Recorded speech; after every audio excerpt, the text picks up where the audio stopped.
Right. Just waiting, just doing my fingers. Good evening, everyone. My name is Simon Misiewicz, and welcome to this evening's property expert panel. May the force be with you. And I haven't got anything to cover off my head, which is being cleanly shaven by my wife, which is not a good sight. So I can only apologise in advance for that. Now, my volume has just gone up, so I just need to cut that off. So good evening, one and all, and I'm pleased to say that with us today, we have got Bronwen Vernicum, who is a property investor and coach. We've also got Jenny with us, and she is a letting agent, and she's going to give us some insights in terms of your tenant issues that you might be facing, and indeed any problems that you might be getting your rent collected. We've also got Simon Hodgson. We've got a mortgage broker for you, so he'll be talking about mortgages, buy-to-let mortgages, and maybe even your own personal mortgage as well, if you've got issues with that. And we've got Tim from a solicitor as well, Tim Bishop, talk about your legal issues, conveyancing, or indeed your tenant eviction issues. Shan't put Tim on the spot there just yet. You've got Paul Hilliard from LNPG, also a property investor, talking about suppliers of LNPG and the multiple discounts you can get as a buy-to-let investor. And finally, you've got Teresa, who is from the NRLA. So I'm pleased to bring Teresa with us. She has got a camera for a shot of her face. She has not put her makeup on, so she has decided not to show her face this evening. And finally, you've got myself, Simon Misiewicz, the hostess with the mostest. And if you see my Facebook shot today, you will know that I'm wearing golf shorts underneath this top. So without further ado, the agenda and process of tonight is for you to get your questions over to us, which I am pleased to say that I think we've had over 200 people register for tonight's event, which is fantastic, I have to say. And the process of tonight is to go through the Q&A. But before we do that, why not have a whip around our panelists for them to say hi and to give us a brief update of what they're seeing around the coronavirus episodes that we're seeing, as well as the property investing. So let's start with you, Bronwen. Good evening. Hello, everybody. It's Bronwen Vernicum here, and it's very exciting to have all my my wonderful power team of professionals around me today. It's been interesting, hasn't it? I cannot believe that we're in May and we're still in lockdown, and that means different things for different people. Of course, it depends how diversified your portfolio is and where you are on your learning with this. So, as a lot of people know, I'm an investor, but I also teach people this stuff, and it's a great time to learn. Absolutely is, because no matter what, there will be opportunities out there as we start to come through and the lights at the end of the tunnel. So get learning and get asking those questions. And thank you ever so much for that, Bronwen. And let's go over to Jenny. Let's talk about tenants and the world of letting. Hello, I'm Jenny, Jenny Mulholland, and I'm a letting agent specialising in HMOs in the Southampton area, and also a portfolio landlord. So we've been really, really pleased with what's happened this month. We were scared that this month would be difficult for rent collections, would be difficult with tenants, but what we found is we've let almost everything on our books through videos. We have one room remaining, which is, well, I don't know when that last happened, and that room isn't even available until July. And we have got in more rent this month than we did last month. And we thought we did incredibly well last month, getting in all bar 4, and we've got in all bar 2 this month. So it's not all doom and gloom out there. And I think the key is to keep in contact, constant contact with your tenants, open the lines of communications and offer solutions that they can work with. And it's as far as our business is concerned, the coronavirus hasn't done it any harm. So I'm really pleased to report that. Great news. And over to you, Paul. What can you tell us about LNPG or indeed your own property investments? Good evening, everyone. Some of you may have heard of us before, but for those who haven't, we are, LNPG, are the largest buying group for private landlords in the UK. Put simply, we leverage the buying power of our thousands of members to get the best price for all the products you need for the refurbishment and ongoing maintenance of your properties. The good news is that the sheds or the multiples are opening up again. And by the multiples, I'm talking the large manufacturers so and then distributors. So all the magnet kitchens are opening up at last, although they seem to have forgotten Birmingham, but they're opening in Stourbridge. But there is a mechanism for you to obtain those products through us. So if you do need products, please get in touch and we're here to help. So the office number is 01455 234499. Give us a shout. As regards my own portfolio, yes, things are going reasonably well, and we seem to not lost anyone yet, and we seem to be being paid. So happy days. Back to you, Simon. Just Paul, before you leave, Paul, when you say you've not lost anyone, is that because you've got good navigation systems, or? I meant I haven't lost, no tenants have moved away, and I didn't mean I hadn't lost them and they passed away. Okay, so let's cancel all those search parties. That's perfect. Tim, over to you, good man. What's the world of legals in this day and age? Well, as you'd expect, the property market is definitely down, but it's not entirely dead. We still get the occasional inquiry. There's some matters still actually going through. The majority of cases are simply stuck before exchange. They've done everything they needed to do, and they're there, and there's a bit of a logjam, which I dare say will burst shortly. But in the last week or two, I've had a chat with one of my team, and he said that the kind of stuff they're seeing, quite a few investment properties going through. Certainly if they're tenanted, that often isn't a problem.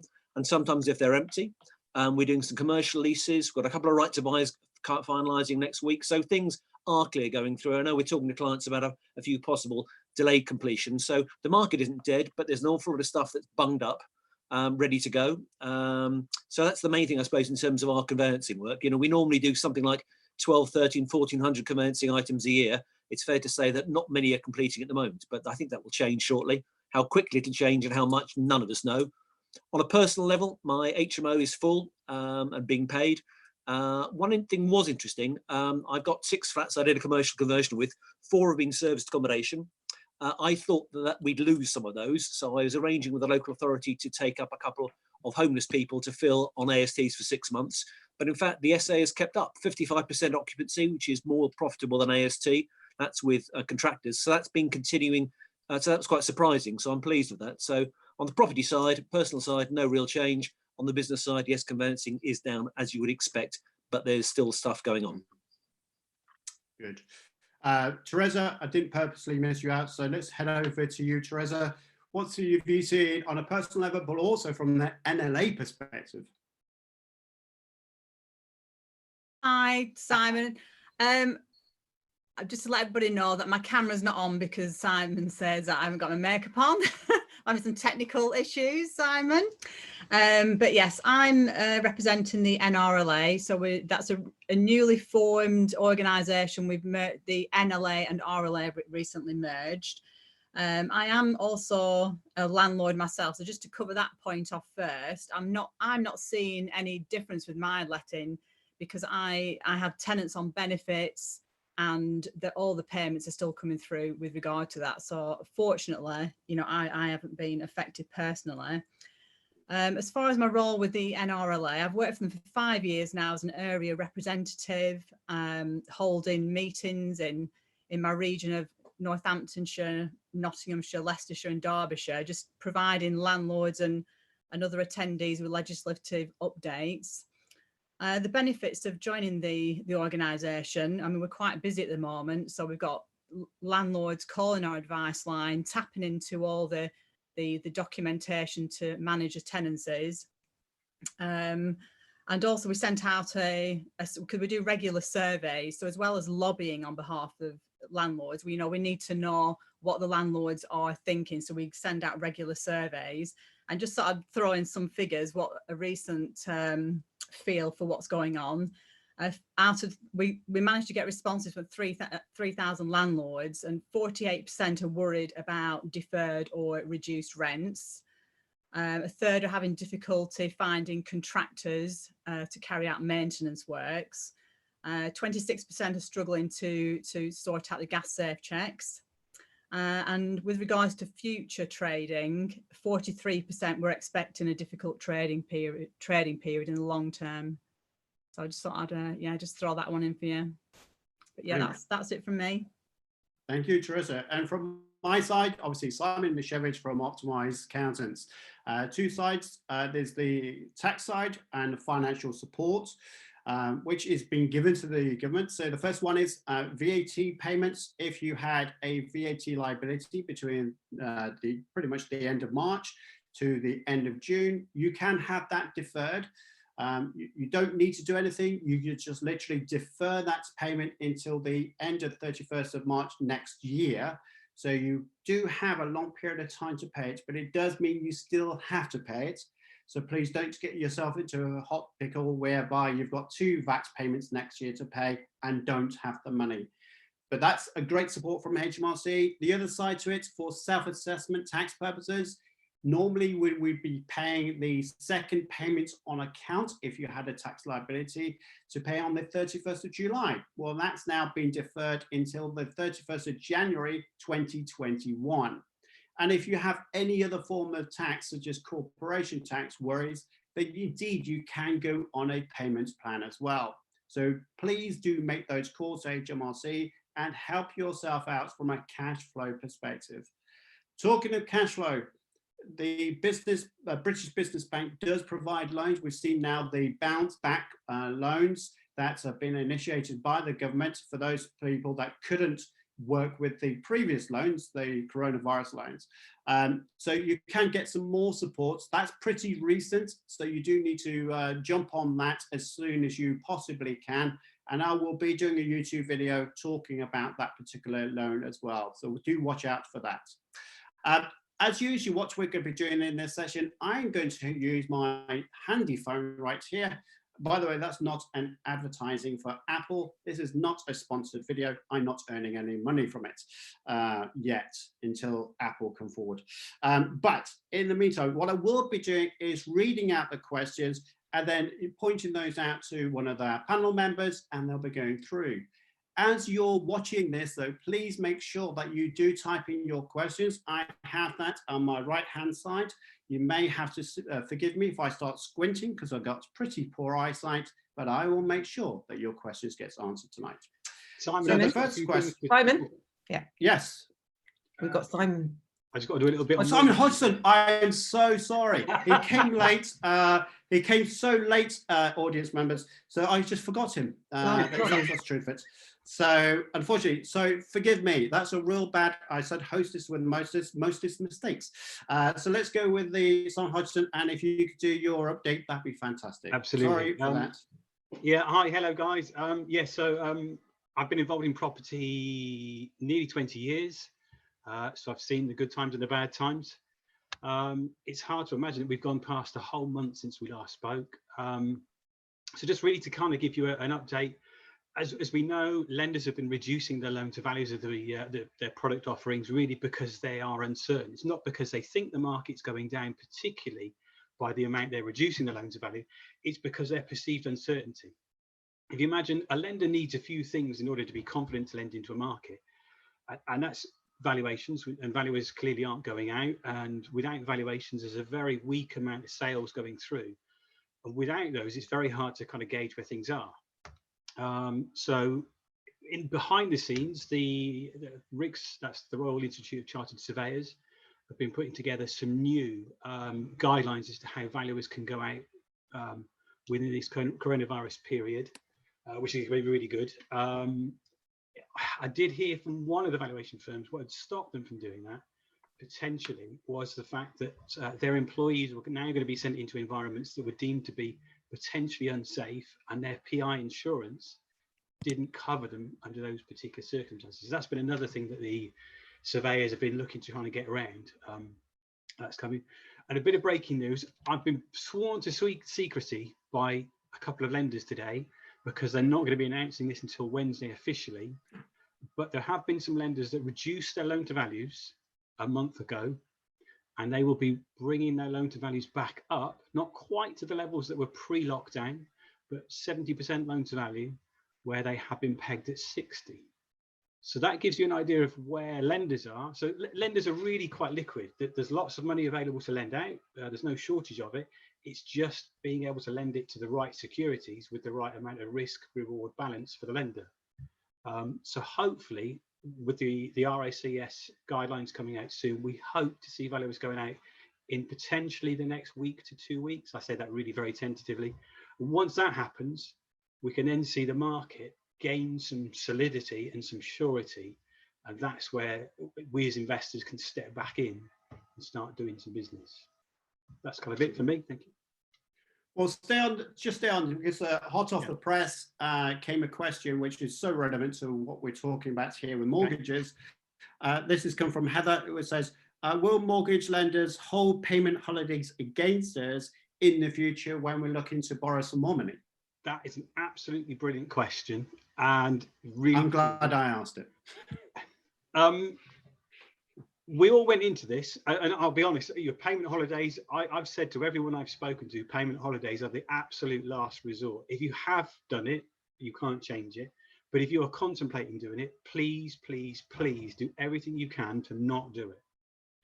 And the reason is this, that we've got lenders that have never given payment holidays normally. You know, certain lenders have never done this before. They've got people looking after departments within the organisation from home that have never done this before, and they're trying to get systems put right.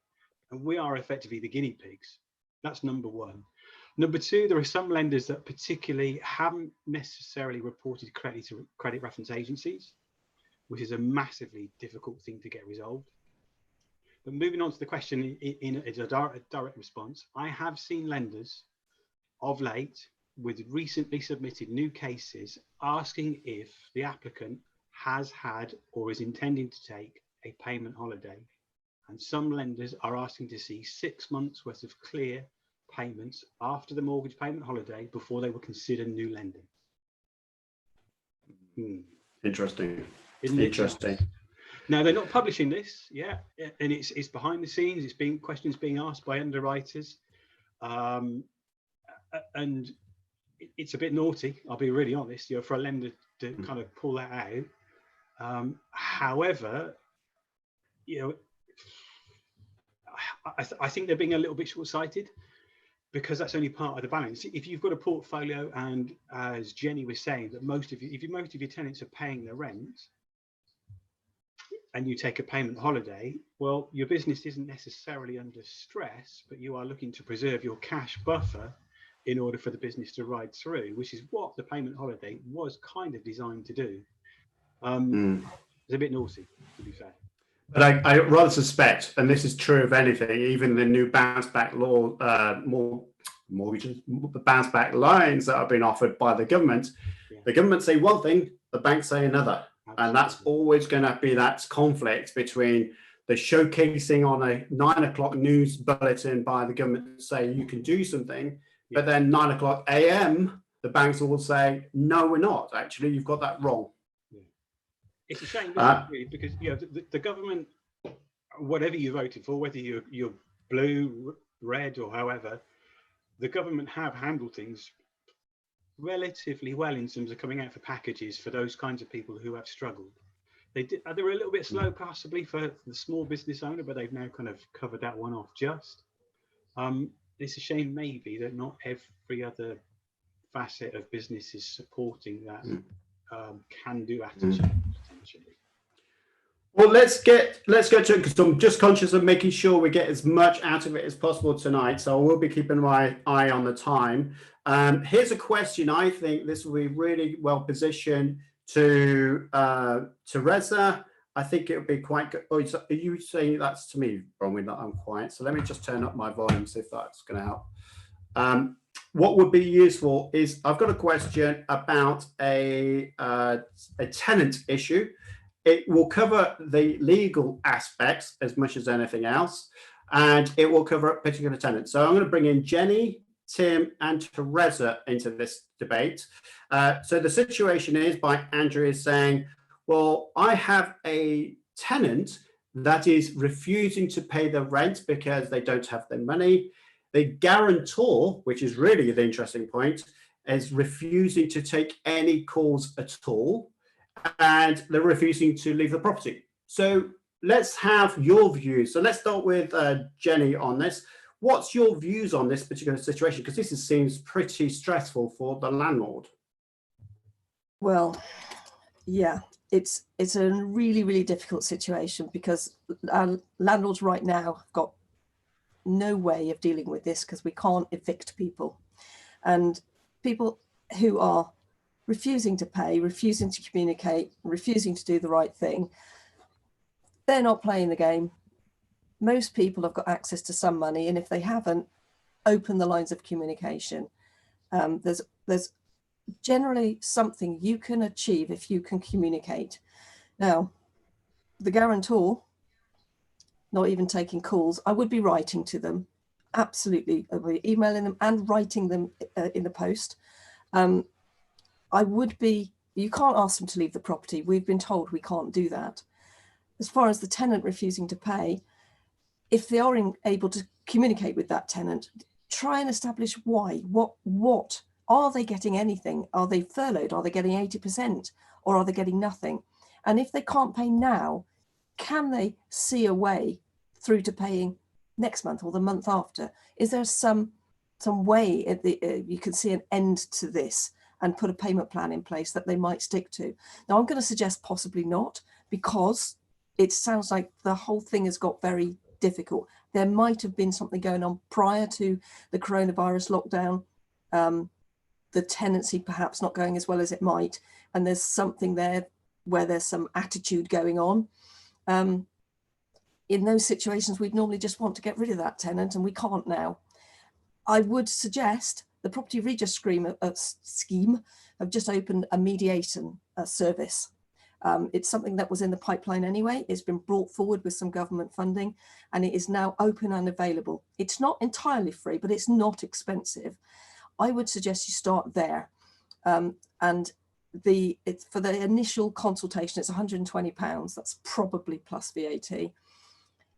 What will happen in the future, almost certainly, is we will not be able to go to court unless we've been to mediation first.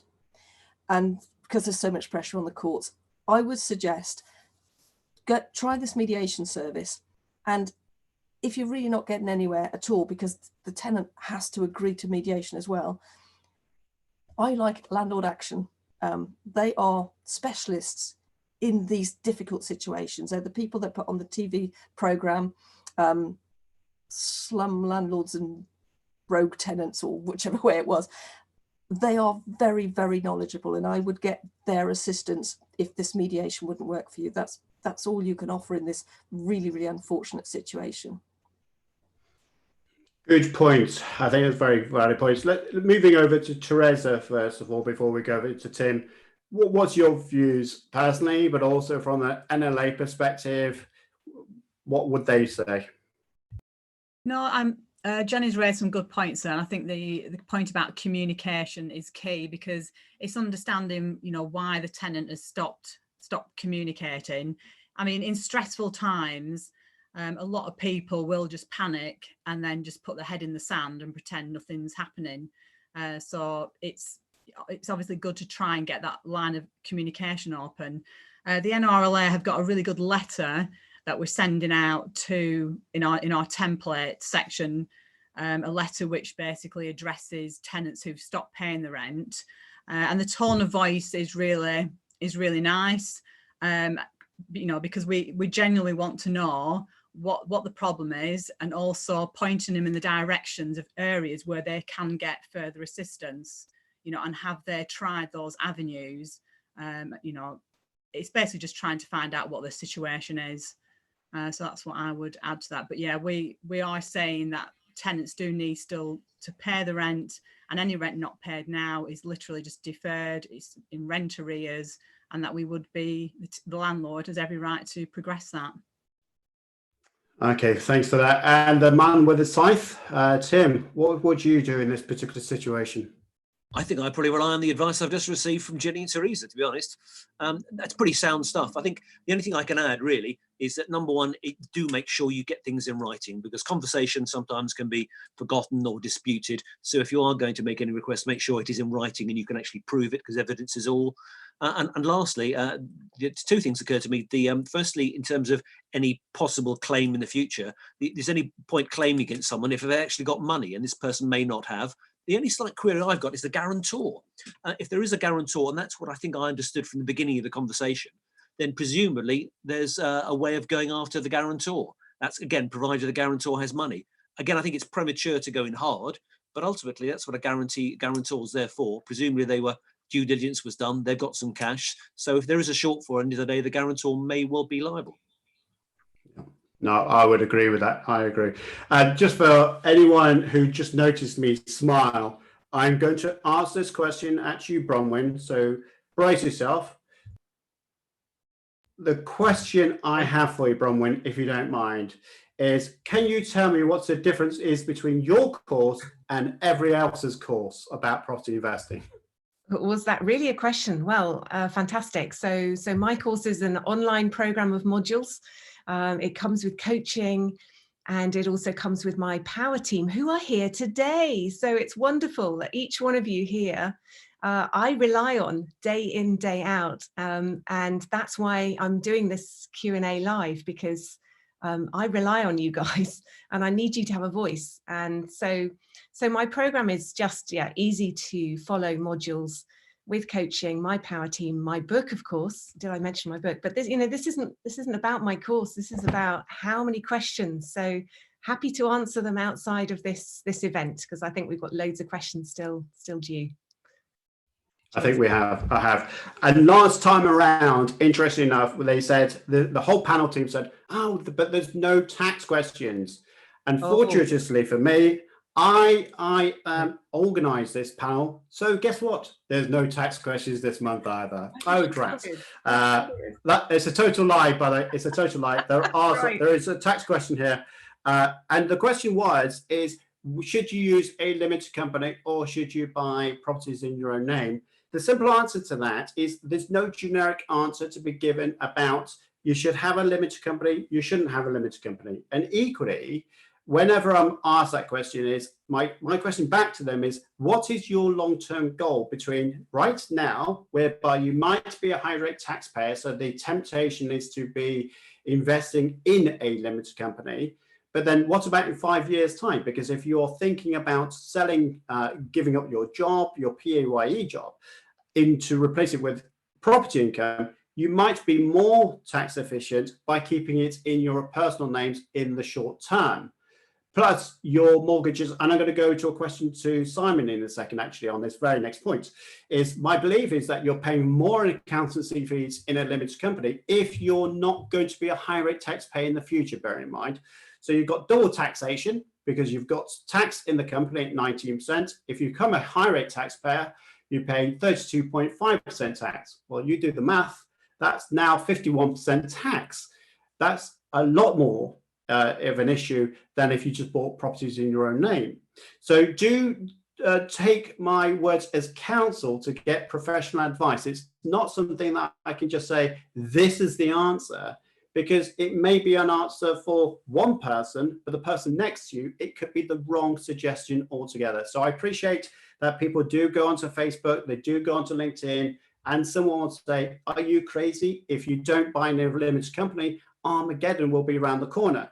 But that's sadly not the case. So you don't listen to what everyone else is doing, which is potentially like lemmings coming off a cliff, and now you're just following them. So please do make sure that you understand your own tax position first and foremost by getting a conversation with your accountant or tax advisor. So that's pretty much my questions done for this month. I'm done. I'm out of here. Let's move over to Simon though, because I do have a question for you. Are buy-to-let mortgages in a limited company more, as in interest rates, than buying them in your own name? Right. The answer to this question is almost a little bit like the answer to the tax question that you just gave, Simon, which is... Don't cop out. Don't cop out. That's my game. That's my game. You do. By the way, sure there's another tax question coming in from Tom. Tom's looking to understand if his spouse is a low or no rate taxpayer and he's a higher rate taxpayer. But I did say that he could speak to you directly because it wouldn't be a particularly direct answer. Yeah, it's not a straightforward answer. So I tell you what, if you can answer me my question, I will answer your question. Brilliant. Right. That's yeah.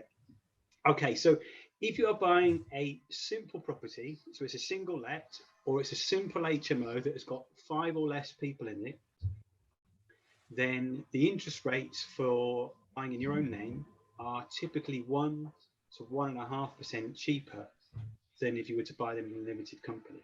However, if you are buying a small block of flats, that's 2 or 3 flats, maybe 4 or 5 in a block, an HMO with 5 or 6 people in, then the interest rates between in your own name or a limited company are virtually or identical. So it comes down to property type. So if you're buying expensive single let flats, let's say in London, and your strategy is to just create equity gains over a medium to long period of time, then potentially still buying them, well, actually the rent's going to be quite high, so that could still take you into higher rate tax, I guess. But the interest rates are definitely a lot cheaper. So pre-lockdown, you could get rates at under 2%. Similarly, if you put that property into a limited company, you'd be paying between 2.79 and 2.99 pre-lockdown. But if it's a block of flats or a slightly larger HMO, then the rates start at 2.79, whether it's your own name or a limited company. So just to clarify that point on Simon, is it a matter of degree of complexity whereby if you got it in a limited company versus your own name, it won't make too much difference, but if it's a vanilla buy-to-let, there is a significant difference? Yes, that's correct. Yes. Right. Okay. Let me answer your question then. And I think it's only fair, right? Yeah. So in that response, if you are a high rate taxpayer, so your husband and wife, you own the property, let's say 50-50, it is possible to use a deed of trust, which is a legal document, and then use a Form 17, which allows you to transfer the ownership of the property from the high rate taxpayer to the basic rate taxpayer. So instead of owning a property 50-50 from a tax perspective, you can now own it 1% for the high rate taxpayer and 99% for the basic rate taxpayer, which is shelving a lot of tax liability there for you. So that's tax savings 101 in a nutshell. So hopefully that's helped out. So what I'm going to do now, if it's okay, this question is perfect, I think, for Paul and Bronwen. The question is, and I do like to give Bronwen the more difficult questions, I have to be honest. I don't know why. It just happens to be the way. What is your views of the property market now? And should we wait 6 months before we invest our money? Great question, whoever posed that one. That's Catherine, apologies. Catherine, thank you, Catherine. So what's the property market like now? I think, you know, we're in a difficult situation because it's about, you know, if you want to invest and you want to buy, it's very difficult to view a property at the moment. So I would suggest at the moment you use Rightmove. You look at those that are actually on the market and do your analysis online, and do your learning online. So start having conversations. The estate agents are out there, aren't they? They're actually working, most of them, but you know, at a limited number of people. So find those agents that are actually around in your area and available, perhaps the independent ones, and start having those conversations. I spoke to an estate agent just the end of last week, and he said that he put 4 properties on the market in the last week. Would you believe that? And with photographs, you know, okay, you can't go and view it, but you can at least look at it, look at the floor plan, look at the size of the rooms and talk to the agents. So there's nothing stopping you having those conversations, and nothing stopping you doing that scenario planning and talking to me or any of the experts here about getting ready for when lockdown starts to be eased. As soon as you can go and view a property, fantastic. You've got to sort your money out. You've got to talk to your mortgage broker. You've got to start planning. And there's so many questions you can be dealing with now, so that when lockdown is easing, you can go in there with, you know, with an offer. It's not, you know, and you'll be ready. You'll be at the front of the queue. That's my view. Just keeping on what, before we move over to Paul, a connected question that came from Dave Ball, who's looking to sell properties. With what you've just said, do you expect that property prices will drop in the short term? Well, I think there will be more motivated sellers. So people who need to be selling their house for one or two reasons. There will be other people that perhaps were thinking of selling who are now deciding not to. So there's going to be swings and roundabouts, I think. Will property prices drop? It depends. It depends on so many different things. It will depend on location. It'll depend on the seller. I sort of think yes, because we're talking about recession. So depending again on the type of property and your strategy, there's going to be opportunities. There are going to be perhaps some downsides. So I would suggest giving me a call. Maybe we talk about particular scenarios. I think, yeah, there may be some price drops out there. Okay, thank you, Bronwen. And let's get to the person who's got low-flying aircraft stuck in his hair because it's going so bushy. Paul, what's your thoughts on this matter? Needs a haircut like yours. Thanks, Simon. I totally agree with what Bronwen just said, and I think the other thing that's going to become very popular is the video distance viewing. So agents are going to record by video and have your instant, save you a lot of time travelling to properties. So look out for that. Who's going to be selling is going to be the question mark, and I think that given the circumstances of some landlords, maybe those who are dependent on SAs, maybe those who are dependent on tenants who aren't paying them, they may be looking to get out fairly quickly and therefore may need to sell, and therefore there may be opportunities there. But look at it as a win-win opportunity for both you and the fellow landlords. So don't be too greedy, help them out, and be ready to move when the iron's hot, so to speak. You know, if you've got the finance, the old adage is cash is king. So if you've got the cash at the moment, be prepared to act, but be prepared to negotiate hard where necessary. There are opportunities out there. I've looked at 3 or 4 this week myself, and you know, it's the opportunities are there. But you've got to be in the right spot and be prepared to act, and you have to act quickly. It's no use saying, "Oh yeah, I'm going to go away and start looking." Make the conversations now with your broker, your lawyer. I've spoken to my team and said, "Look, if I do this, can we move quickly?" The one thing that will be interesting to hear from Simon is that, or Simon Hudson, that is the feedback I've had is valuations are only going to be desktop. But the one opportunity I had was in London, and they insisted on an actual survey. I'm waiting for them to come back with the agreement on the price, and if they are, then I'm told there's a surveyor lined up. So it's getting your power team in place, which Bronwen will be teaching on her online course. So that's the way to go. Great plug. So well done. Let's go back to Simon Hudson then, and your thoughts on that. That's a really interesting point, Paul.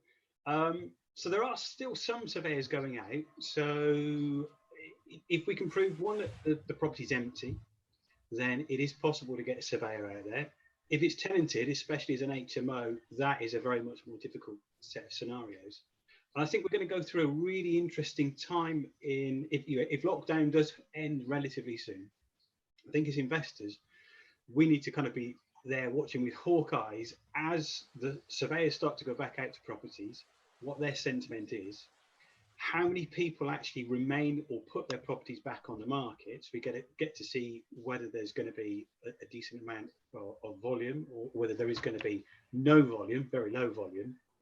And then we can get to see exactly where the market is going and roughly by how much it's going to change. Because at the moment, it's really hard to say. It seems illogical that there isn't going to be a small amount of market correction. It's just whether there's going to be a bigger amount of market correction.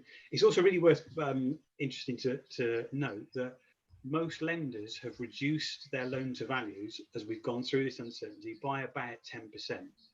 So that would suggest the maximum they see any kind of price change is going to be that 10%, and probably less, I would suggest.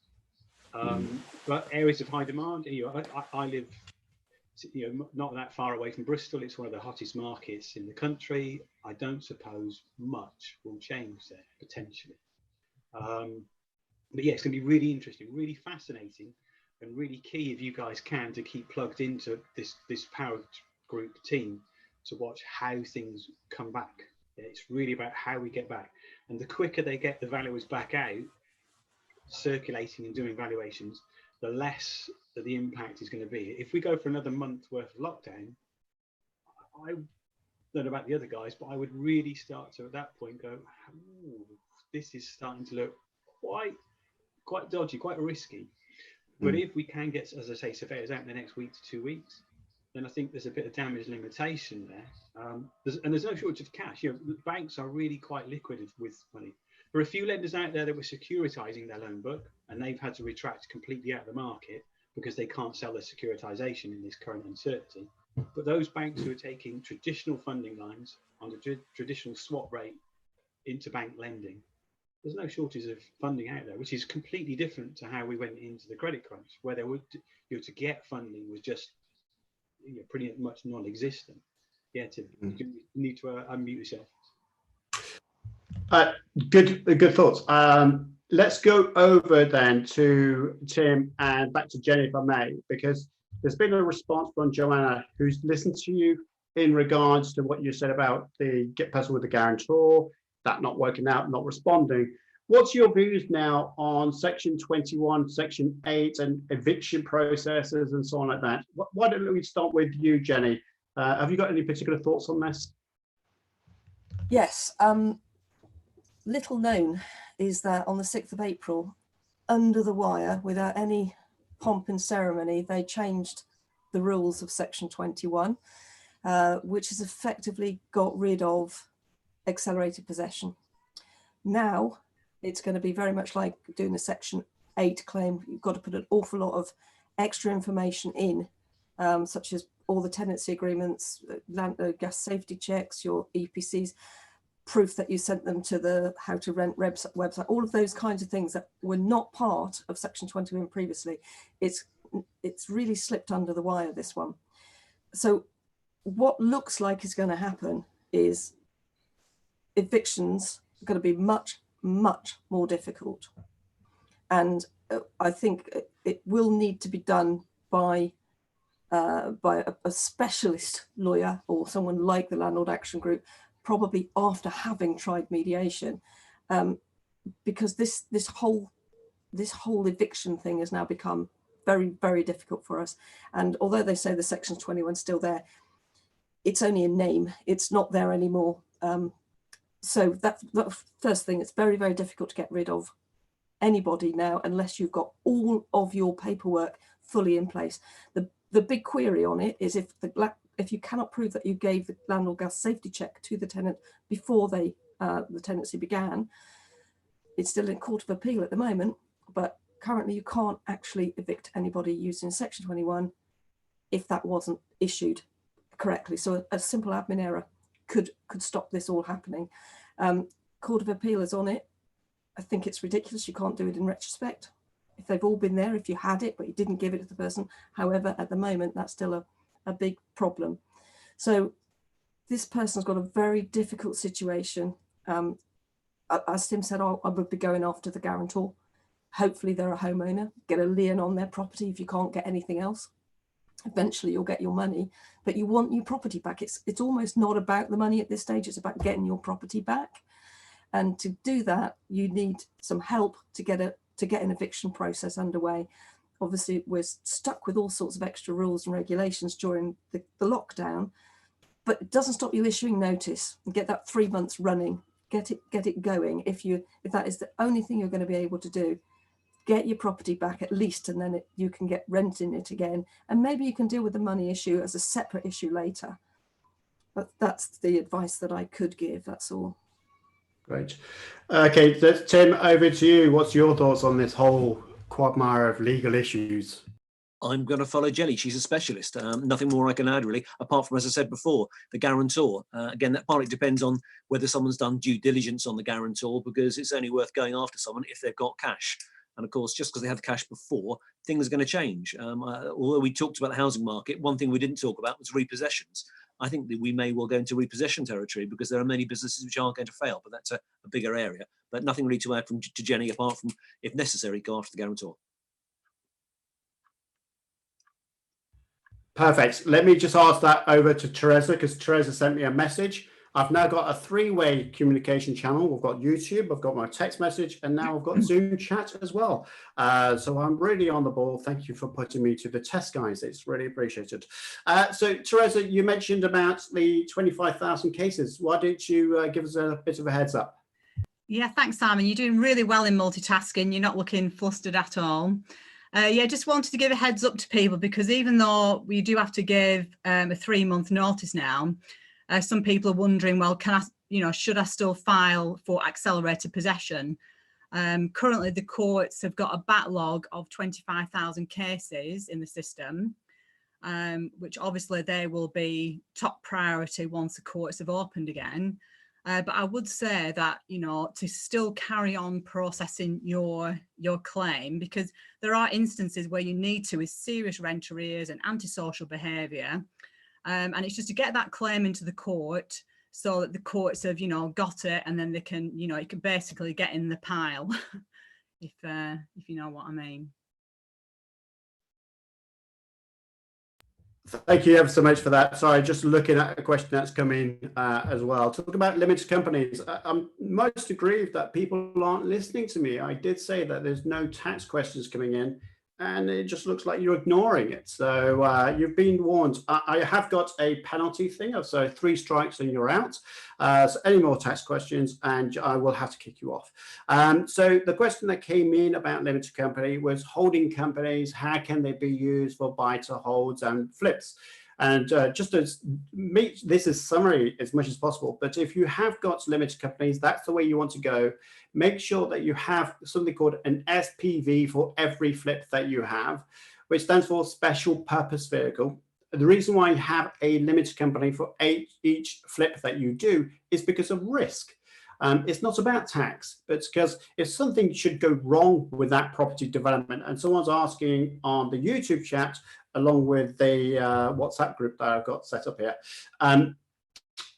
should I use a limited company for flipping? Yes, absolutely. The SPV is right. Don't mix it with your existing buy to hold. So if you know that you could be buying a property to flip, make sure you have that separate from your buy to hold investments. If something should go wrong, they can make a claim against you. If someone, let's imagine that you've got a property development, a worker goes underneath a unsafe working environment, dies, which is the worst case scenario, then all of a sudden they can take all the assets within that limited company. Now let's imagine, guys, if you had your flip inside of all of your buy to hold investments, they could take the lot from you and you wouldn't have too much of a leg to stand on. I'm going to bring Tim into this, because what's your thoughts from a legal perspective and property investors, the use of limited companies and keeping properties in their own name? Well, obviously, with a limited company, as you say, you've got the protection. That's the big advantage. It is a limited company. And it is obviously quite a big advantage. I guess it really, however, we would normally look at the tax issue as well. I think probably the tax issue is the major issue. And then it really depends. It also depends on people's circumstances, their other assets. If they have other assets that are vulnerable, they might want to keep these more separate. But I think, as you said before, too many people think there is simply one answer for these things. Property, tax, legals are very complicated. And although the danger is sometimes of listening to people online, it's a bit like going down the pub and getting tax advice there. You wouldn't do that. You wouldn't listen to a taxi driver necessarily, taxi driver, not a tax driver.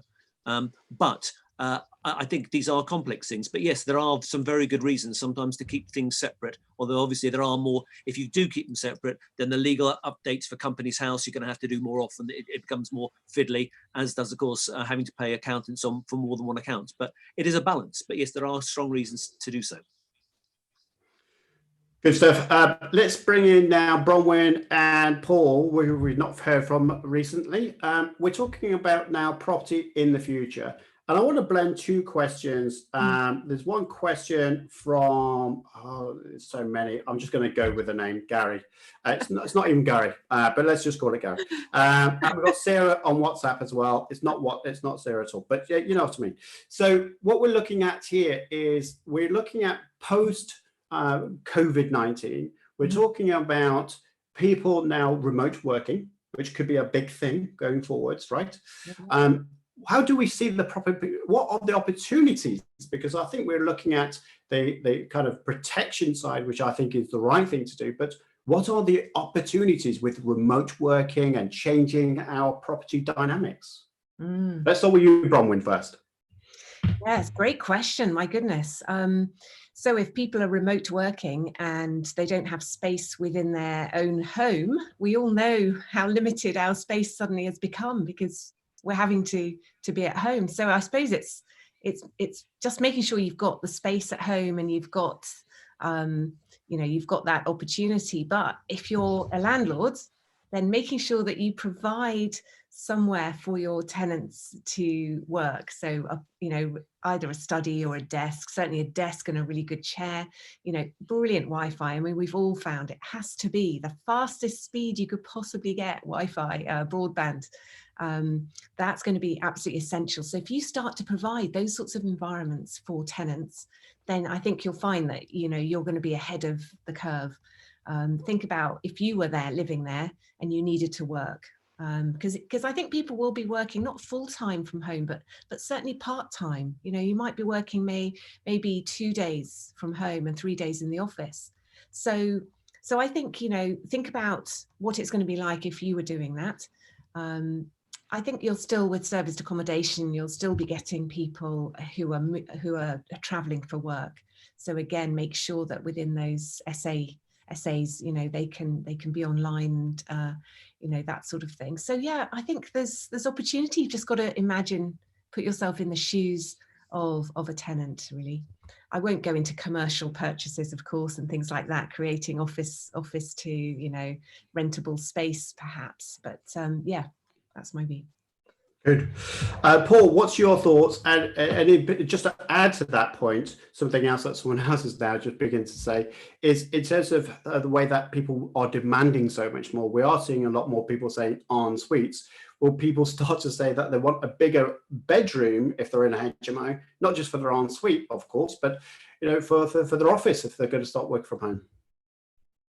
I think I'm going to be controversial and say, usually in my tenancy agreements, I don't allow business to be run from my premises. Check your insurance on that, guys. So yes, I do you really want your tenants in your property 24/7 in a HMO? If you do housing benefit people, then yeah, perhaps you've got no choice. But if they're in there 24/7, they'll expect heating 24/7. Your costs are going to rise. So just be careful. But yes, you're going to find there's a lot more competition in the marketplace if people aren't having to move so far, if they're going to work more local. Therefore, will there be more competition via HMOs? In that case, you've got to upgrade and make sure you're offering the best available in the marketplace. There are going to be opportunities there, so make sure you're available to do that. The other thing is that if people aren't working, going into work, then they can have more time. So they may be out there looking for property investing experts or sources or whatever to assist them on their marketplace. Or again, another prompt for Bronwen, that they may be looking for an online course to undertake. Absolutely. Commission. That's the one word, commission. I'm right, commission. Just keep on that thought though, Paul, because one thing that came up in another question, I think is quite relevant, is the whole fact that we are not going to go on a plane at all soon, right? Because they are going to be spreading viruses. Are we not going to see once we are going to have some sort of holiday, because people are going to be yearning for holidays, are we not going to see now a boom in service accommodation in the UK? I would, yeah, sorry, Paul. Bronwen, why don't you go first on that one? Well, I was thinking about this very question earlier today. Somebody else had asked me that, and swings and roundabouts again. You know, we haven't got as many holiday makers coming in from abroad, and in certain parts of the country, like London, you know, that's a big part of the market. But I think we will have many more staycations. I mean, think of people who've had their holidays cancelled. They're not going to take that risk again, and they're going to be looking for lovely places to stay. So yeah, I think swings and roundabouts. Let's watch this really carefully. Sorry, Paul. I've already booked 2 weeks in Cornwall, put a deposit down just in case, because clearly there we are. We're not going abroad, are we, anywhere? So Wow. I wanted to make sure that we had a decent place to go and spend the time. And it's a non-refundable small deposit. And if it doesn't happen, I've lost the money. But if it does happen, yeah, I've bagged a decent place to go. Well, my experience is most clients, well, first of all, you can't book, I say you can't. The online travel agents aren't allowing anyone to book between now and the 10th of May. So they're all closed down if you're looking to book locally or for a SA unit in that time scale. I'm finding that June's nearly been cancelled. Nearly all of my June have been cancelled, but my July, August, September are still holding on, hoping for it to be let. I've got an overseas, and at the moment they you know, I'm hoping that if we're not flying, then the local's going to be using it, and that's in Portugal. So come and contact me, please. But as regards, it's going to be down to location. It's the proverbial property story: location, location, location. If you've got the right location, it depends on your target market. If you're looking at constructors, then you know they're back in the market now with the big suppliers on board and providing products, just like Magnets and Wolsey and everybody else. Then the contractors are there. So I've got a 10-bed in Warsaw that is fully occupied, and they're working 24/7 at the moment. And I don't think they'll be finishing in June anytime soon. So just keep your eyes and ears open to the ground. Good stuff. Well, listen, guys, I'm applying for the job at the Beeb, so I really need to be sharp on my time delivery here. So if anyone listening from the Beeb is watching out for a new host, then look no further. I'm your man. Let's move on from a summary perspective, because if I'd be absolutely lying my pants off if I said I answered or we got answers to 60% of your questions. So I'm going to put a question of my own into the chat box here. Is it worth us extending this time to an hour and a half? My panel members here will be killing me afterwards by even asking this such a ridiculous question. But would you find it useful to have an hour and a half session as opposed to an hour? Post your answer into the comments box. But in the meantime, Bronwen, why don't you take away a summary of tonight and let people know for next month? Brilliant. Thank you, Simon. What a great host. I think, you know, it's important to have a sense of humour, and you know, we don't have all the answers to all the questions, do we? But we give our professional opinion and our experience, and wow, what a lot of experience we've got in this Zoom chat today. So I just want to say thank you to everybody here. We've seen a lot of the questions. We haven't necessarily been able to answer them all unless we carry on for a bit longer. But what I say is maybe just connect with myself. Send me the questions that you still are itching to ask. And we're going to run this session once a month, first Monday of every month. So the next one's on the 1st of June. Now, it probably seems, you know, ages away, but there's nothing stopping us from answering some of your urgent questions before then.